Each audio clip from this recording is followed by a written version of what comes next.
நேச்சுரலாக இருந்துச்சு. படத்துக்குள்ள படம் போன மாதிரில நம்ம கூட இருக்கவங்க நம்ம ஆக்ட் பண்ண மாதிரியும், நம்ம பக்கத்து வீட்டுக்காரங்க நம்ம கூட பேசின மாதிரியும் மெசேஜ் நல்லா புரிகிற அளவுக்கு சூப்பராக இருந்துச்சு. அதே மாதிரி சாங்ஸ்லாம் சூப்பராக இருந்துச்சு, சென்டிமெண்ட்லாம் இருந்துச்சு. இதில் என்ன சொல்ல வராங்கன்னா, குடியை விட சொல்கிறாங்க. இந்த குடி தான் நாட்டுக்கும் வீட்டுக்கும் கேடுன்னு சொல்லியிருக்காங்க. அதே தான் திரும்ப திரும்ப சொல்கிறாங்க. இது நம்ம கையில் ஒன்றுமே கிடையாது. நடிக்கிறவங்க கையிலையும் இல்லை, எடுக்கிறவங்க கையிலையும் இல்லை, பார்க்குறவங்க கையிலையும் இல்லை. கவர்மெண்ட் கையில் தான் இருக்குது. அதை வந்து கவர்மெண்ட் கொஞ்சம் பார்த்து கொஞ்சம் எதாவது செஞ்சால் நல்லாயிருக்கும். ஏன்னா சொல்லுவாங்க, ஒயின் ஷாப் இல்லைன்னா ஆண்களே இல்லை அப்படின்வாங்க. இல்லைன்னா போயிட்டு போட்டோம், மக்கள் தொகையில் கொஞ்சம் குறைஞ்சிட்டு போட்டோம். ஆனால் வர ஜென்ரேஷனாவது உருப்பிடும்ல. இப்போ கேரளா மாதிரி இடத்துலலாம் பார்த்திங்கன்னா தடை செஞ்சுட்டாங்க. அவங்களும் இருக்க தானே செய்கிறாங்க. அப்போ நம்ம தமிழ்நாட்டில் மட்டும் ஏன் தடை இல்லாமல் இருக்கணும்? அதனால தடை செஞ்சால் ரொம்ப ரொம்ப நல்லாயிருக்கும். இந்த ஃபிலிமோட ஃபுல்லும் அதுதான் பற்றி சொல்கிறாங்க.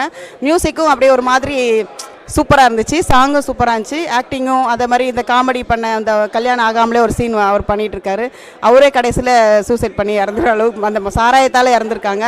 ஒரு உயிரே வந்து மதுபானத்துக்காக கொடுத்துருக்காங்க. இந்த ஒரு உயிர் கிடையாது. நம்மளுக்கு தெரியாமல் இன்றைக்கி சுடுகாட்டுக்கு போனீங்கன்னா 1000 லட்சம் பேர் இந்த குடி போதையால் தான் இறந்து போயிருக்காங்க.